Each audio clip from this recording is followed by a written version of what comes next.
Muito bem, sábado chuvoso no Rio de Janeiro, dia de fechar a preparação para o jogo de amanhã contra o Atlético Paranaense, mais uma rodada de Campeonato Brasileiro. Será que teremos um time misto, modificado lá na Arena? O que estará pensando o técnico Fernando Diniz? Tem jogador pedindo para jogar, inclusive quer ser titular. Informações sobre Marcelo, atualizando aqui a situação sobre a lesão dele. Vamos falar também de uma análise bem bacana que o Carlos Eduardo Mansur fez sobre pegando os últimos jogos do Fluminense e exemplificando como o time vem se comportando de maneiras diferentes de acordo com os jogos. Achei bem interessante, vou trazer aqui para vocês essa análise e também uma pesquisa, mais uma pesquisa para gerar polêmica e gerar engajamento, porque para mim só pode ser isso.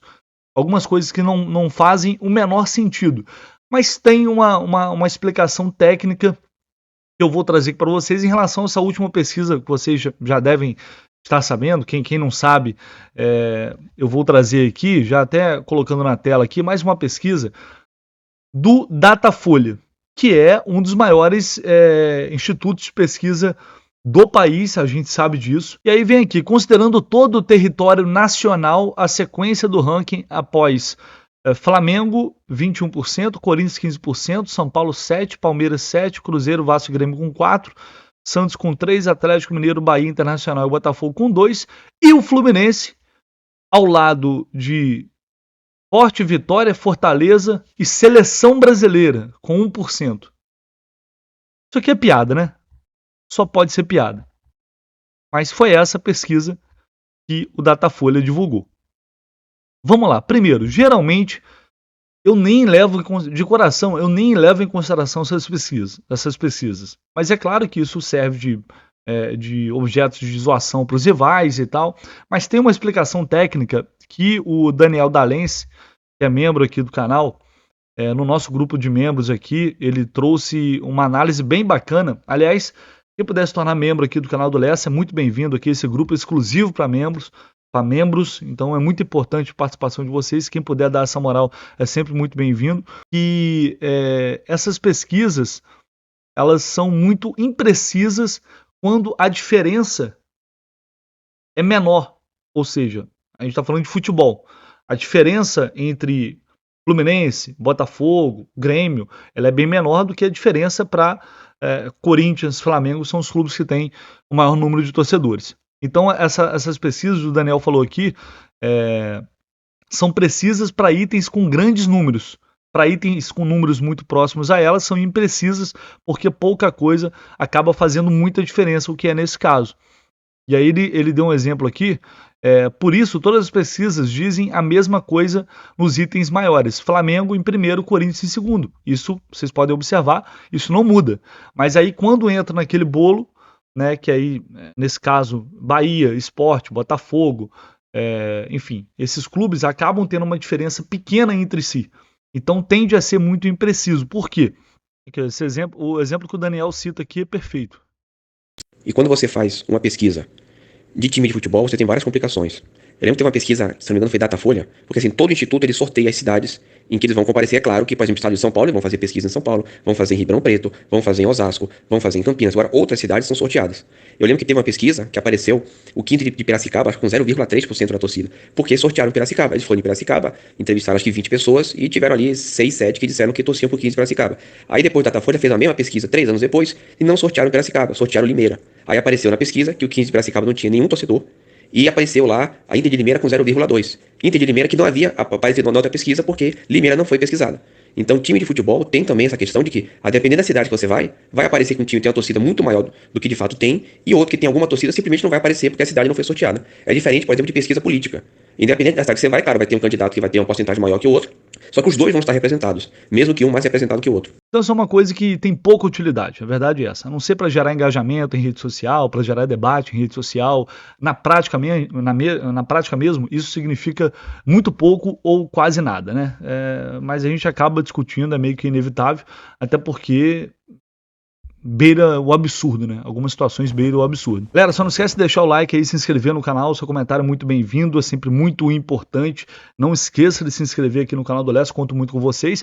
E amanhã tem jogo do Flu e, claro, tá na hora de você ir lá na Bet7k. Se você não foi ainda, eu vou deixar aqui no comentário fixado para fazer a sua fezinha pro jogo de amanhã. Tá confiante? Porque bora ver aqui quanto que a Bet7k tá pagando na vitória do Fluminense amanhã.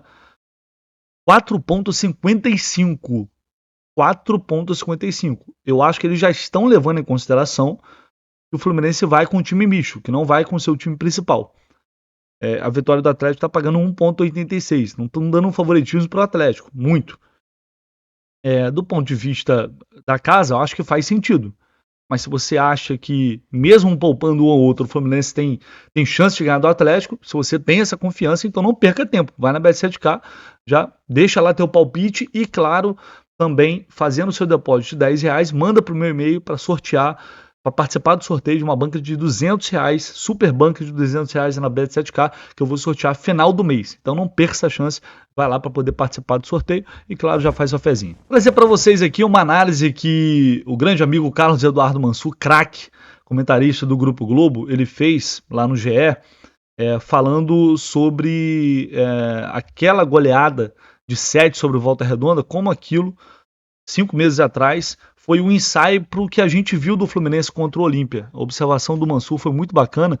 Eu queria trazer aqui para vocês. Ele diz aqui, naquele dia, logo com 3 minutos, o que se via na construção do primeiro gol não era o time que, de forma inegociável, atacava adversários tendo a bola como principal referência. Ou seja, aquela bagunça organizada que a gente fala do Fluminense, né? Todos os jogadores em torno da bola. Um exemplo é o início da construção do primeiro gol na virada sobre o Bahia, dia 24 de junho. Na imagem, todo o time pende para o lado direito do campo. Não há preocupação em ter homens abertos nas duas pontas, dando o que se costuma chamar de amplitude.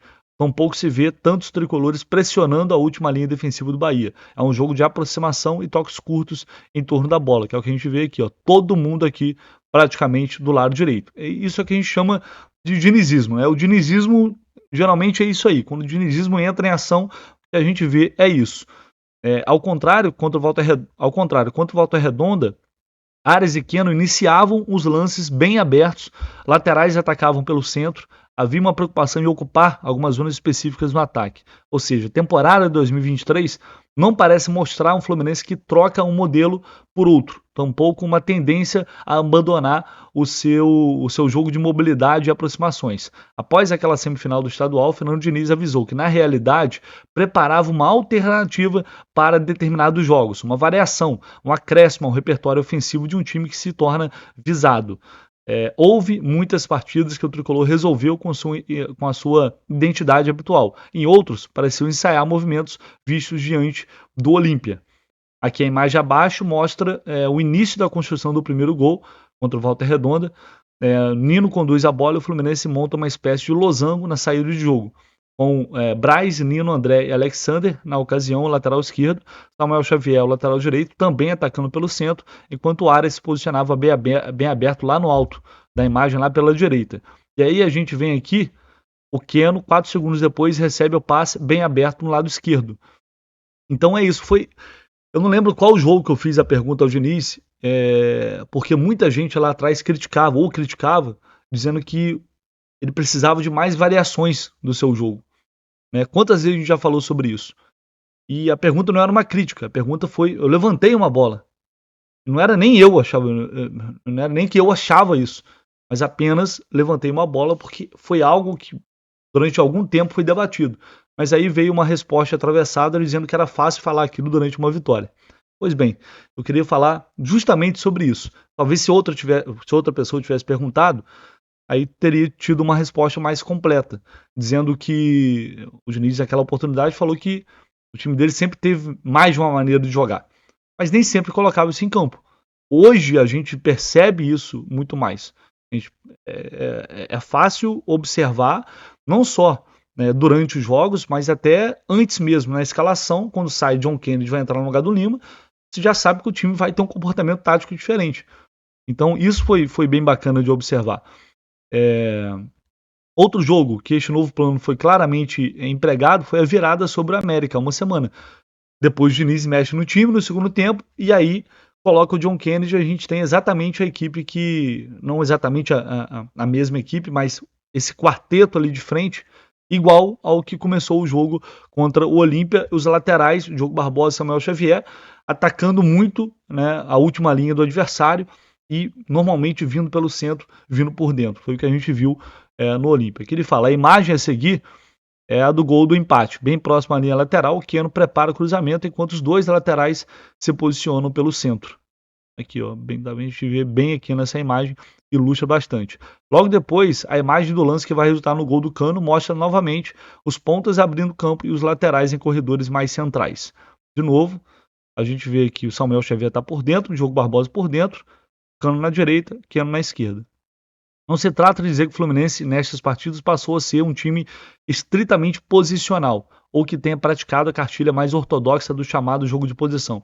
Talvez o mais justo seja dizer que inclui elementos posicionais em seu repertório, lançando mão deles nos jogos em que Diniz entende ser necessário abrir o campo para criar espaços em defesas adversárias, o que não impede que outros jogadores pelo centro tenham mobilidade.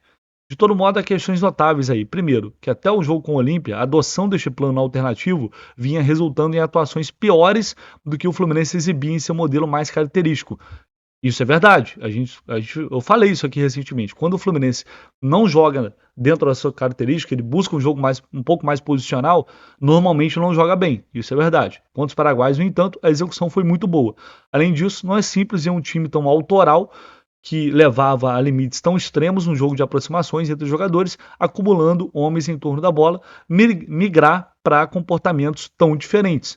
Isso exige treino e exige tempo de trabalho para que esse sistema possa se aperfeiçoar. Então é muito bacana que o Mansur está apontando aqui. Ele fala, o tricolor que enfrentou o Olímpia no lugar de juntar jogadores para troca de passes mais longas e pacientes, era mais direto. Tentava fazer a bola chegar rapidamente à linha de ataque, no lugar das altas doses de liberdade de movimento que também procuravam mover marcadores adversários. Desta vez o Fluminense tentava fixar defensores. Abaixo, uma das primeiras chances criadas pelo Flu. A imagem mostra claramente como Ares e Keno, que está com a bola, alargam o campo. Diogo Barbosa está mais atrás, fixando o marcador. No entanto, em outros momentos do jogo, o lateral se posicionava na linha de ataque desde o início das manobras ofensivas, levando o Olímpia a ter 6 ou 7 jogadores em sua linha de defesa.